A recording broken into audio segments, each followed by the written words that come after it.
All right, welcome to the first edition of Dawg Talk Podcast of the 2024-2025 season. We've still got a month before the season actually starts, but there's a lot going on with Butler basketball. He is Akeem Glaspie, Indy Star insider of the Butler Bulldogs, Macklin-esque sports editor who handles colleges. Akeem, a lot going on with Butler, especially with recruiting. You have a column up right now on IndyStar.com where you kind of lay out how this is Thad Matta. This is what he's good at. He's good at recruiting. The first 2 years back on the job was all transfer portal stuff. He's trying to build a program on the fly. Everyone else in the country is doing that with experienced players. He did the same. But now that he's laid the groundwork, now he can go and get the relationships going that really need to start when you're a sophomore. Starting to see a lot of that come to fruition in this 2025 class that is ranked. I know it's early, very early, but it's ranked number 2 in the country by 24/7 Sports.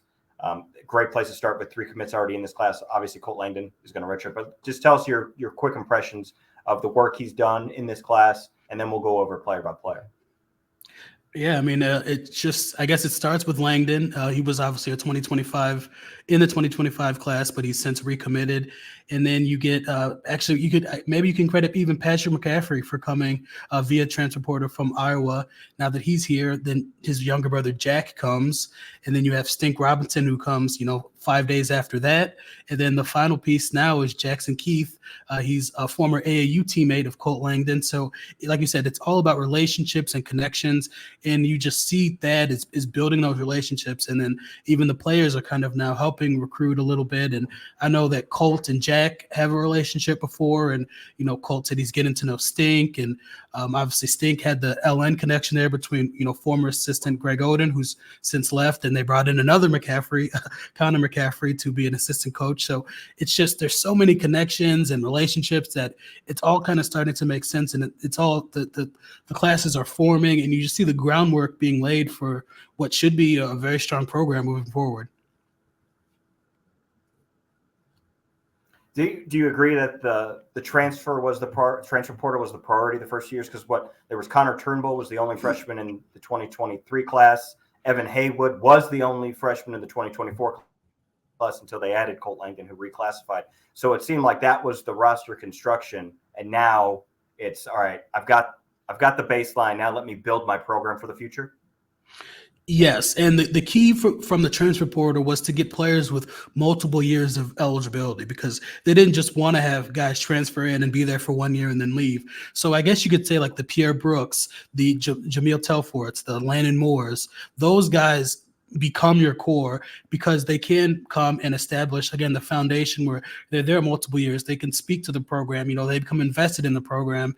And granted, you have like a Posh Alexander and DJ Davis who could have been those guys, and they leave. But I think with them leaving, you get guys who maybe become again more invested in the program. And if you can get a Colby King and a Jimmy Kaiser to become those multi-year guys, then again it's just cycling in players that buy in and players that help build the foundation. So yes, you can recruit a certain way through transfer portal, but you're not getting as much turnaround and turnover, because that's what was really plaguing them. I mentioned it in the column, that 2020 class. I mean, everyone's gone. You lose an entire recruiting class, and that's just going to set your program back several years. So if you get the guys with multiple years of eligibility, you get them to come back and buy in, and then now you can start building from the ground up and actually start building a program. All right, well, let's talk about Colt Langdon first. Obviously, we've touched on North Carolina forward, kind of a 3-4 position. 6'7", I think, can shoot the ball, can handle the ball. You've seen him a little bit in some open sessions. You say he doesn't look out of place, even though he's 17 years old. You wrote about Colt, I think, last week. People can read that on IndyStar.com. But he doesn't look out of place. The plan is for him to redshirt. Obviously, injuries, things can change. But can you just touch on what kind of player he is and why he made the decision he did to jump a year ahead? Yeah, just from talking to Colt and his coach and his parents, I mean, just the maturity level is what stands out. I mean, he's a kid that in Raleigh, North Carolina, a basketball crazy area. He's 14 years old, stepping into a starting lineup of a team that won a state championship the year before. So, the state, he's used to playing on a big stage. He's used to coming in and handling his business amongst older players. So the decision to reclassify, it just seemed like a natural fit, because he's really good in the classroom. He had the credits to get it done. So he's here now. He's learning the playbook, and he doesn't look out of place. Smooth lefty, inside outside player, and just kind of obviously defense is going to be where he needs to improve and just getting stronger. But in terms of scoring the basketball, I have no doubt he could come in and score right now. He's again real smooth. He can get to his spots, and just a really good basketball player. And that's kind of the theme amongst all the recruits coming in. They may not be elite athletes, but what they are is really good basketball players. And obviously that's what you need to build a winning program. I mean, it's great to have the high flyers, but can they, make the correct pass? Can they hit a jump shot? Can they run the offense the way it needs to be run? And it seems to be that Thad is really targeting those guys that fit his system. And that's a great way to start.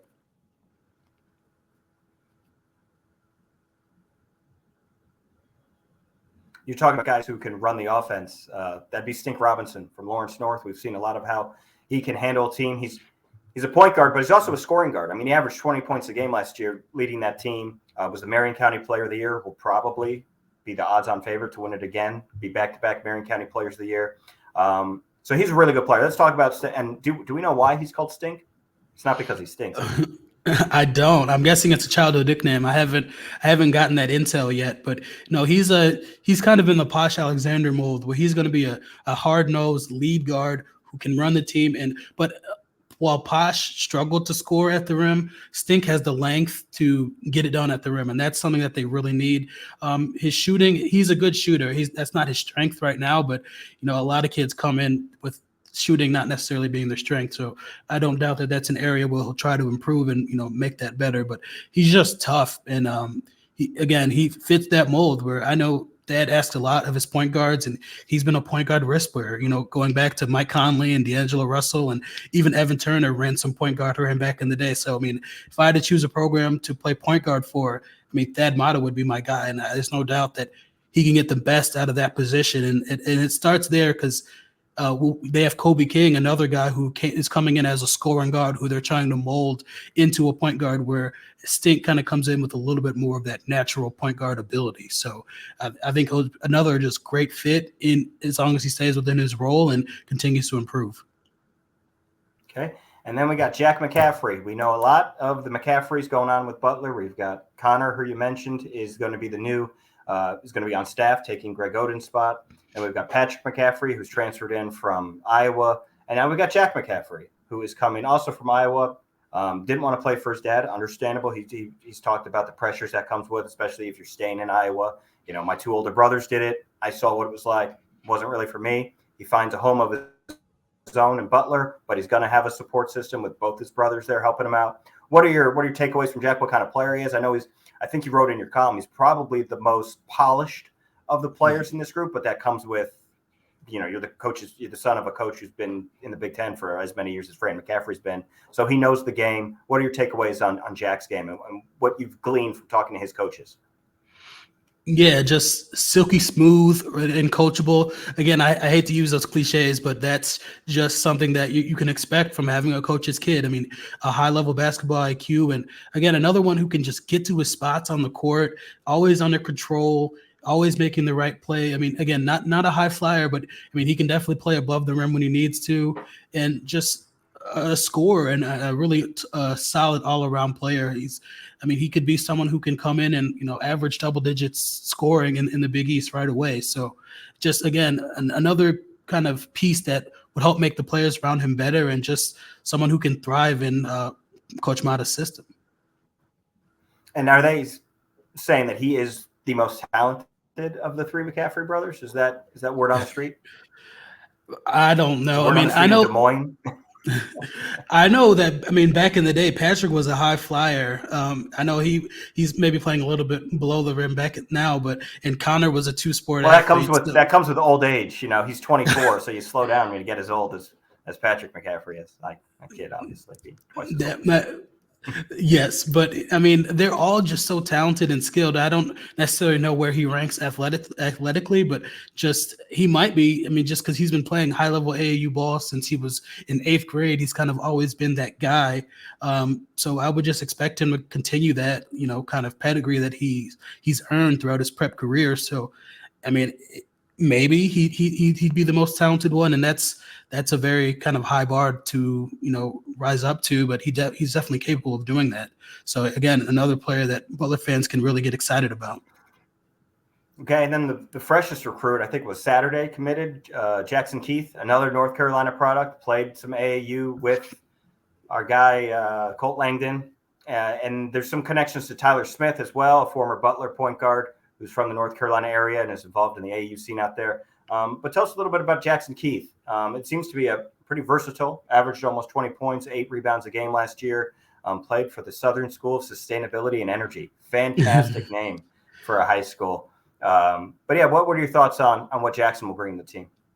Yeah, again, just another solid all-around player, 3-level scorer. He's strong. I mean, he's about 6'4", 220. He has a pretty developed frame already that, again, will allow him to finish through contact. He can shoot the ball. Again, 3-level scorer, so at the basket, mid-range, and from 3. I even saw him post up a little bit, so that was kind of impressive and nice to see him, using his body and kind of fading away and scoring from the post. So, I mean, he reminds me a little bit of Jamil Telfort. I don't know if he can get quite as strong as Jamil because Jamil has a very impressive body, but kind of that Pierre Brooks, Jamil Telfort hybrid, which is high praise considering those are two, of the most talented scorers in the Big East. So again, they're finding a mold of players that can just do a little bit of everything. They're not, this guy's a shooter, this guy's a post-up guy, this guy's that. They can all do so many different things, and that just gives you so many options and versatility in the system. So yeah, Jackson Keith definitely fits in that role, and obviously he has the chemistry with Colt Langdon, so that just maybe help him hit the ground running. And again, just another seem to be a really good piece, and all these guys could play together, in a perfect world, with Stink and Colt and Jack and Jackson and even Evan Hayward. Like they all kind of do, and Bowden Kapke, like they all have similar skill sets, but they can all play different roles when they need to. And even and Finley Bizjack as well. It's just they're all so talented and so versatile that they seem to really be fitting. That's kind of really what Coach Mata was looking for, and they all check off all those boxes. So again, just he's really doing really well on the recruiting trail. Do we think they're done for the 2025 class in terms of high school seniors? And maybe we'll plug holes possibly in the front court with maybe a more experienced transfer in the portal. Do we know where they are at, and how many openings are they expecting on the roster?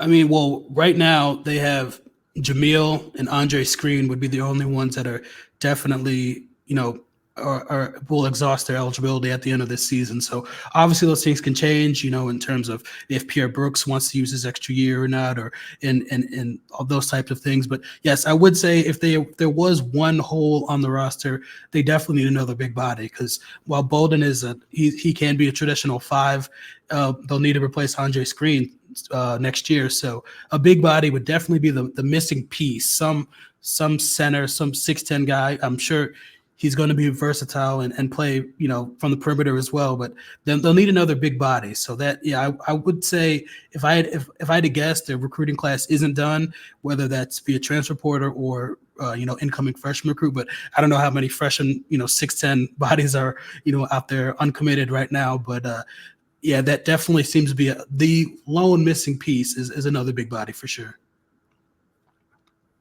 Okay, well, the momentum is on the upswing for Butler basketball. You expect better things from them this year, possibly more than the NIT. We'll cross that bridge when we get there, though. There's an open practice for fans at Hinkle Fieldhouse on Saturday. You'll be there. I think it's 10:30 to noon, if I'm not mistaken. So if you want to check out this new roster in action, you have a chance.